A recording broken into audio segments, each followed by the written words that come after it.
সালানপুর ব্লকে আয়োজিত একাধিক ফুটবল টুর্নামেন্টে উপস্থিত হলেন বারাবণীর বিধায়ক তথা আসানসোল পৌর নিগমের মেয়র বিধান উপাধ্যায়। তার সঙ্গে উপস্থিত ছিলেন জেলা পরিষদের কর্মাধ্যক্ষ মোহাম্মদ আরমান, সালানপুর ব্লক তৃণমূল কংগ্রেসের সহ সভাপতি ভোলা সিং ও অন্যান্যরা।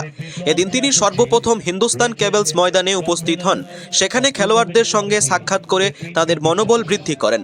তারপর কুসুম কানালি ময়দান ও সামডি ময়দানে উপস্থিত হয়ে খেলোয়াড়দের মনোবল বৃদ্ধি করেন। তিনি ধন্যবাদ জানান সমস্ত ক্লাবের সদস্যদের যারা টুর্নামেন্টের আয়োজন করেছেন। তিনি বলেন, যুব সমাজকে মোবাইল ফোন থেকে দূরে সরিয়ে রাখতে আরও বেশি করে খেলাধুলোর আয়োজন করতে হবে এবং তাদের ভিতরে থাকা প্রতিভাকে সামনে নিয়ে আসতে হবে। তার জন্য এমন খেলাধুলোর আরও প্রয়োজন রয়েছে। তার জন্য তিনি সর্বদাই ক্লাবগুলির পাশে রয়েছেন।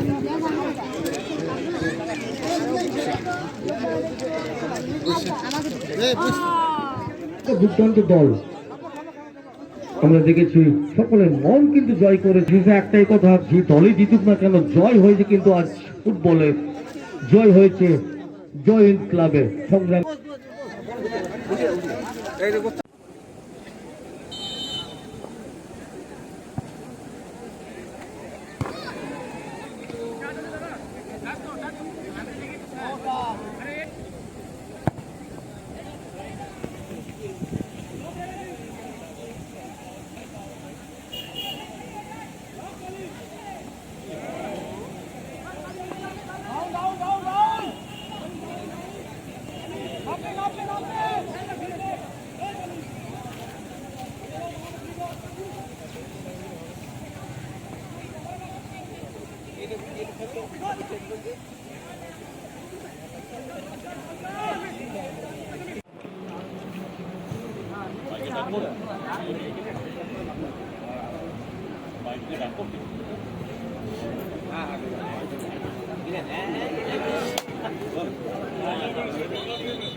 কল্যাণী বয়েজের খেলোয়াড়রা যদি মাঠে থেকে থাকেন, আপনারা অনুগ্রহ করে আমাদের অভ্যর্থনা জানাচ্ছেন।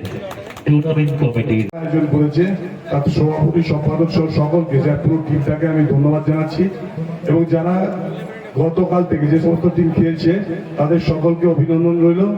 সবাই রেফারিদের ধন্যবাদ, অভিনন্দন, যাত্রা এত সুন্দর খেলাটা পরিবেশন করছেন, তাই সকলকে ধন্যবাদ রইল। যেহেতু আমার গলার অবস্থা ভালো নেই, তাই সকলকে ধন্যবাদ।